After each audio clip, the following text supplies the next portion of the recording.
So, why don't you guys tell me what's on my schedule for the week?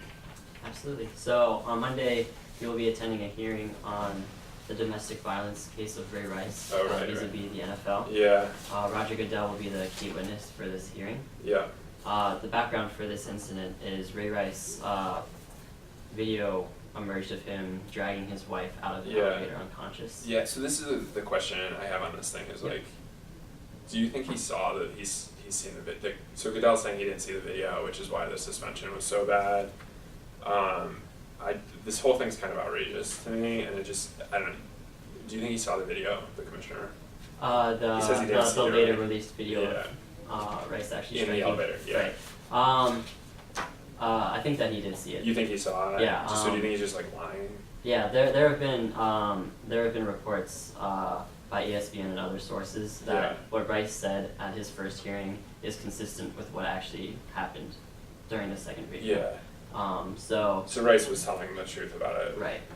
But so Goodell basically lied, right? So he said he didn't see the video. So perhaps you could get away with saying that he didn't actually see the video, but Rice's description of the actual events do concur. So basically, what you're saying is basically like whether he saw the video or not, he had all the information all along. Mm-hmm. What should I ask him during the?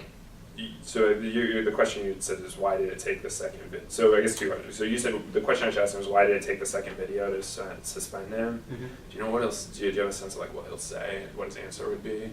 Like what do we expect him to say? I think he will fall back on the excuse that Ray Rice did not accurately represent how the events actually. But we're pretty confident. You're pretty confident that Goodell had all the information he needed. Yes, there are multiple outside sources that have. Okay. Yeah, this whole thing is just absolutely crazy to me. Is it okay if I act angry at the hearing, or am I gonna? Do I need to restrain myself? I don't think that you need to act angry. I think the public's on your side on this one already. There's no need to. Okay. No need to overplay it. Mm-hmm. Yeah. Okay. And then what else for the week? On Tuesday, yeah, you'll be attending a hearing on the Islamic State of ISIL.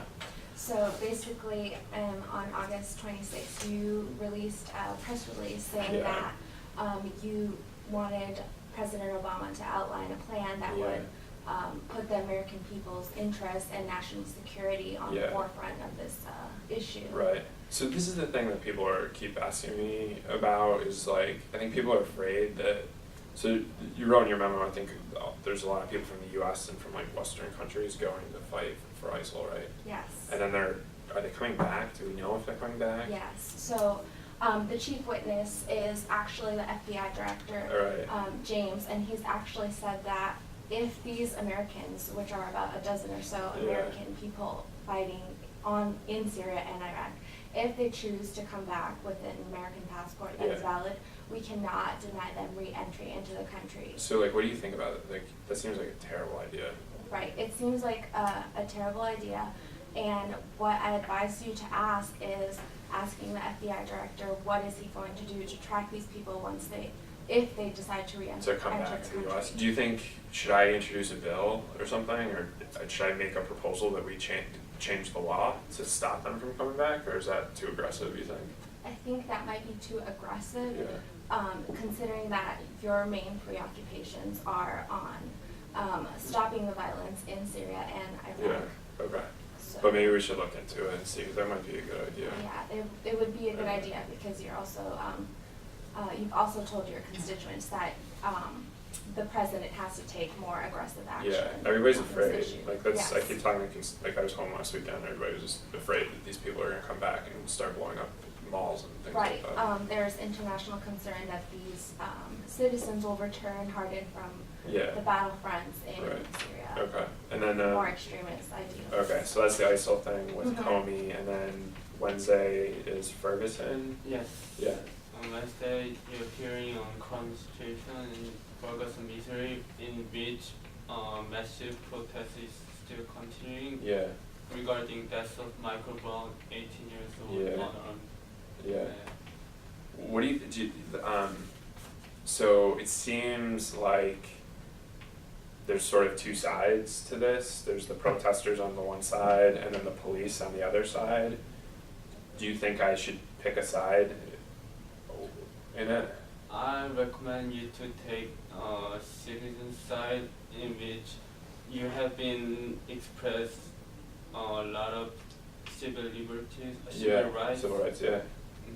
So regarding that, I think it's good for you to take and support. Yeah. Do you think the police will get mad? Like they'll push back? No, I don't think so, because the investigation is still going on. Yeah. But however, I don't want you to be too harsh and offensive Yeah. against government and police. Against the police, yeah. Yeah, and since your district is like 2/3 of white population, I don't recommend you to take in like racial Yeah. tension. Okay. There's this whole thing I saw on the news, like they have like tanks and like military guns and stuff, the police force. Have you seen those? It sounds like the police is basically like a little military out there. Is that right? That seems like it's a problem. Do you think I should say something about that? Yes, actually the governor has requested the national troop, but if you feel it's damaging civil rights of citizens, I think you Okay. should do it. Okay, maybe I'll do that then. On the Goodell thing, on the NFL, should I just ask him to resign at the hearing? I'm like really upset about this whole thing, and I just think he's lying to us. Yeah, I think make him answer questions to Yeah. defend himself, and I think if he I think it will become clear through the investigation That he which screwed way. up. Right, and Okay. so should the opportunity arise, I don't think Yeah. it's out of place. So you think it's just premature now to do it? Right. Okay. Mhm. If I'm asking him questions in the hearing and he's clearly not telling the truth, maybe then I can tell him to resign.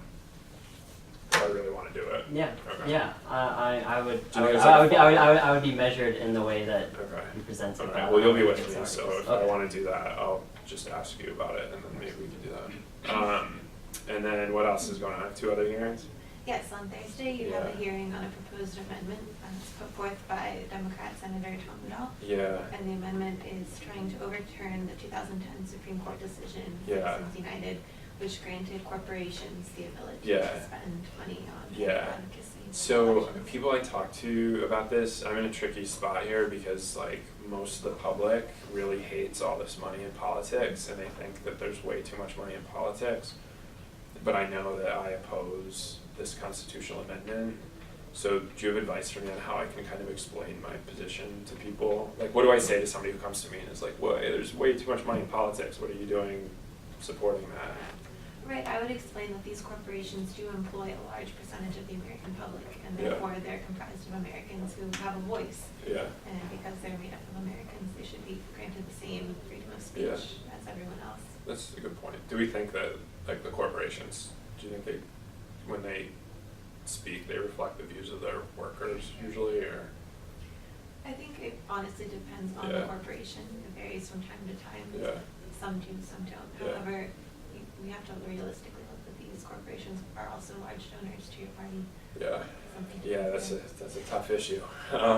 What about, there's a thing about disclosure rules too, so my understanding is like sometimes now the corporations can spend all the money and they can do it secretly. Should we at least like make them disclose when they're spending money, or should I just like take a hard line and don't allow any? I do think it might be beneficial to advocate for full disclosure, just Okay. because then the American public understands where the money is Yeah. going. Okay. And then, yeah, it's just such a tricky issue because people are really upset about all the money in politics. Do you know, I wonder why that is, like, why do you think people are so upset about it? Because every time I go home, people say there's too much money in politics. I think people have a fear that the heads of these corporations are the ones making the decisions Yeah. in Washington. You Yeah. have to be clear to them that Yeah. they may be donors, but they are acting on behalf of Yeah. the corporation, and that you are the one making the decisions. Yeah, you guys my staff makes all the decisions, so.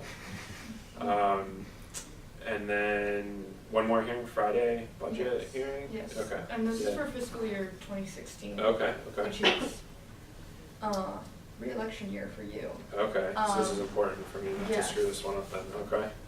So what are my budget priorities, like what are the main things I should be focused on? Your big thing is cutting taxes and Yeah. cutting earmarks, Okay, and then creating jobs. okay. So this is another thing where like, I know like I wanna cut taxes and cut spending, but then it seems like every time I go home, there's like different groups asking me to help them get money. So like how do I do both without, like how do I help my constituents get money, but then also try to cut the budget without coming off as kind of, you know, a hypocrite a little bit? Well, you did manage to secure funding for a Charleston Harbor dredging project, Okay. which is a job creator. Yeah. So anything that brings jobs Okay. to South Carolina That's fine. will overshadow the fact that there's money being spent on it. Okay, okay, so basically if there's like a net benefit, if I spend $1 but it creates $2, then that's what I should say is my Yes. thing, okay. What should I add, is the head of OMB? Yes. What should I ask him? So you're gonna wanna ask him essentially what his priorities are when it comes to the budget. Yeah. You wanna make sure that he's taking all of the agencies into consideration because he's coming straight from From HUD, okay. Should I ask him about the dredging project, or is that sort of already done? That's already done. Okay. His career has mostly consisted of providing affordable housing, Okay, which is something you could ask him Okay. about, Is that and something how I- that would do I, play into, is that like a one of budget. my priorities, the housing, do I do stuff on housing, I can't remember. Not really. Not really, okay. but that his entire career has been like providing affordable Housing housing. stuff, okay, So cool. it's a little bit more focused than you would expect from somebody Okay. who's creating the budget. For the whole government, yeah. So that makes you do wanna make sure that, you know, he's not giving priority to that Gotcha.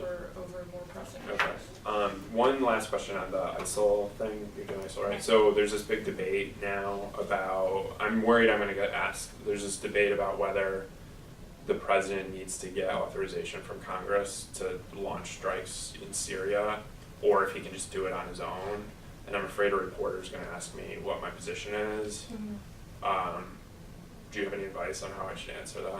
Yes, absolutely. Tell him that the president does have to address Congress before taking any action. Because just from the way Congress has responded to the president taking action on his own in the past, you want to make sure that you make it clear that the president, yes, does have to take a stronger stance on this issue, but that he has to address Congress first. And then what happens if he comes to Congress and then Congress doesn't give him the authorization? We're kind Then- of backed into a corner, right? Right. Then I would try to talk to your fellow senators and try to make them see that this issue isn't just contained in this one Mhm. area. Take, for example, the dozen Americans that Yeah. are over there. Mhm. It is important for us to address this right now before it becomes an actual problem at home. Right, okay. So basically say that he needs to get authorization from Congress and then try to help him get authorization. Yes. So we don't end up like in a situation like we had with Syria last year. Yeah. Okay. Okay, cool. Is there anything else I need to know for the week that we didn't cover? No?